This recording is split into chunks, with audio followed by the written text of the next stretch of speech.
আসসালামু আলাইকুম বন্ধুরা, সবাই কেমন আছো? আশা করি যে যেখানে আছো, যেখান থেকে আমার ভিডিও দেখছো, সকলে অনেক অনেক ভালো আছো। তোমাদের দোয়া এবং ভালোবাসায় আমিও আলহামদুলিল্লাহ ভালো আছি, তবে খুব বেশি ভালো নাই।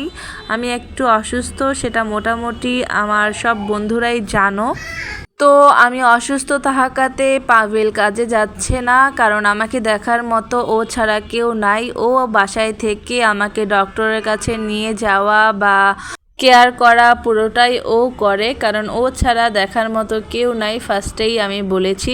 তো দেখো, আজকে বাসায় কেউ ছিল না, শাশুড়ি মা তার বোনের বাসায় চলে গেছে। আমার ছেলের পরীক্ষা ছিল, ছেলে আমার সাথে, আর ছেলে হচ্ছে এক্সাম দিতে গেছে, মানে ওর বাবা ওকে দিয়ে আসছে এক্সাম দেওয়ার জন্য। দিয়ে এসে সে আমাকে বলছে তুমি রেস্ট করো, আমি তাহলে রান্না বাড়ার কাজগুলো সেরে নেই। যদিও আমার কাছে এই জিনিসগুলো খুব খারাপ লাগে, তবে ও বাসায় থাকলে অবশ্যই চেষ্টা করে আমাকে কাজে হেল্প করার জন্য।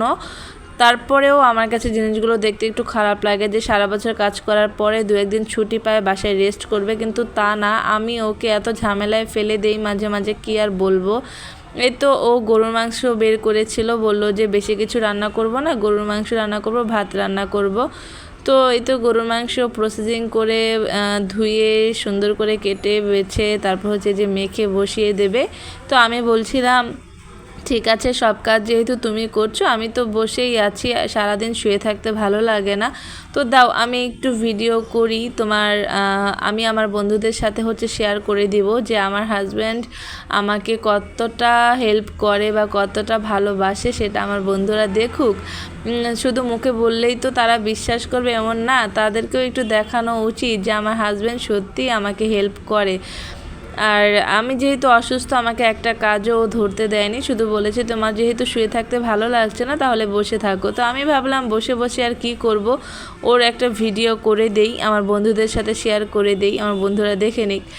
তো এই তো আমি বসে বসে ভিডিও করছিলাম, আর ও ওর মতো কাজ করছে। ও কিন্তু খুব ভালো রান্না করে, জানো তো বন্ধুরা, আমার থেকেও খুব ভালো রান্না ও করে। যেমন স্পেশাল স্পেশাল কিছু রান্না আছে, গরুর মাংস রান্না, মুরগির মাংস রান্না, তারপর আরও কিছু স্পেশাল রান্না আছে যেগুলো ওর হাতের বেশি ভালো লাগে। আছে না কিছু মানুষের হাতের এই জিনিসটা বেশি ভালো লাগে, তো ওরকমই ওর হাতেরও কিছু স্পেশাল রান্না আছে যেগুলো খুব বেশি ভালো লাগে। তাছাড়া বাসাও খালি। তো এই আর কি, আজকে বেশি কিছু রান্না করবে না, ও বলছিল গরুর মাংস রান্না করবো আর ভাত রান্না করব। তো যাই হোক, এগুলো দিয়ে আমাদের খাওয়া হয়ে যাবে, যেহেতু আমি অসুস্থ কিছু খেতে পারছি না। আর তাছাড়া খুব গরুর মাংস খেতেও ইচ্ছে করেছিল, তাই ও বলছিল ঠিক আছে তাহলে ফ্রিজে যেহেতু আছে গরুর মাংস রান্না করি।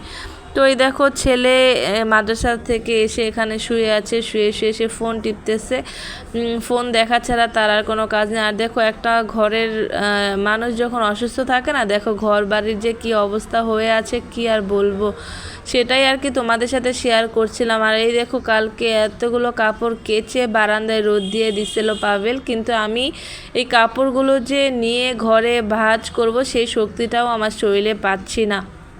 তো ও বলল আমি রান্না শেষ করে এগুলো গুছিয়ে দেব সব, কিন্তু একজনের উপরে কতক্ষণ রাখা যায়, দেখো সব ভরসা একজনের উপর ছেড়ে দিলে হবে?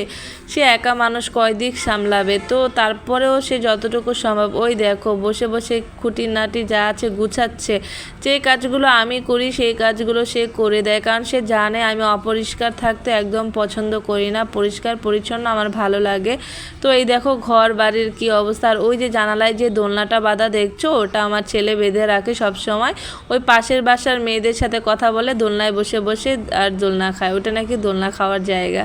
যাই হোক, ও বাচ্চা মানুষ যেরকমটা চায় এরকমটাই করে দিয়েছি, বসে থাক। আর এই তো আমার রিং লাইট, এটা দিয়ে আমি ভিডিও বানাই, তারপর লাইভ করি। তো যাই হোক, সকাল সকাল উঠে আমি সব কাজ সেরে ফেলি, কিন্তু যেহেতু এখন একটু অসুস্থ তাই কোনো কাজ কোনোভাবেই করে উঠতে পারছি না।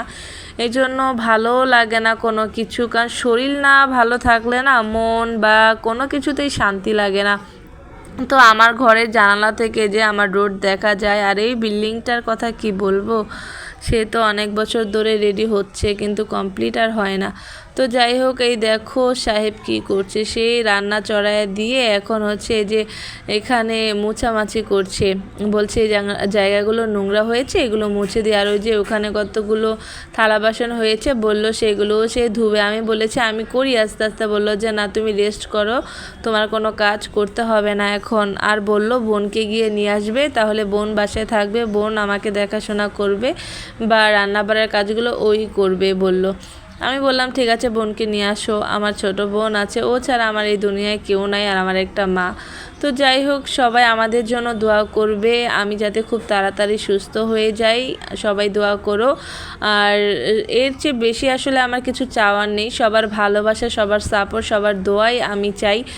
আর আমার হাজব্যান্ডের জন্য সবাই দোয়া করো, ও যাতে সব সময় এভাবেই ভালো থাকে, এভাবেই হাসি খুশি থাকে, আর এভাবেই আমরা দুজন একসাথে সারাটা জীবন কাটিয়ে দিতে পারি। সবাই আমাদের জন্য দোয়া করবে ইনশাআল্লাহ।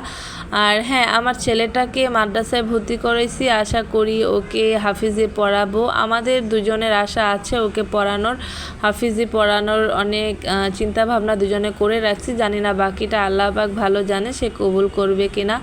তো সবাই আমার ছেলের জন্য দোয়া করবে। আর ওই দেখো ওই চুলায় হচ্ছে গরুর মাংস হচ্ছিল, কারণ গরুর মাংস রান্না করতে যেহেতু একটু বেশি টাইম লাগে, তো এক চুলায় রান্না বসিয়ে দিয়ে ও সব কাজগুলো করে নিচ্ছিল। আমি বলেছি যে আমি করেও, বললো না তোমাকে করতে হবে না, এই যে বসে বসে জ্ঞান দিচ্ছে, তুমি রেস্ট করো, তোমাকে কোনো কাজ করতে হবে না, তোমার সুস্থ হওয়া দরকার, বুঝছো, বসে বসে আমাকে জ্ঞান দিচ্ছিল। অথচ দেখো বেচারা সকাল থেকে উঠে কত কাজ করছে।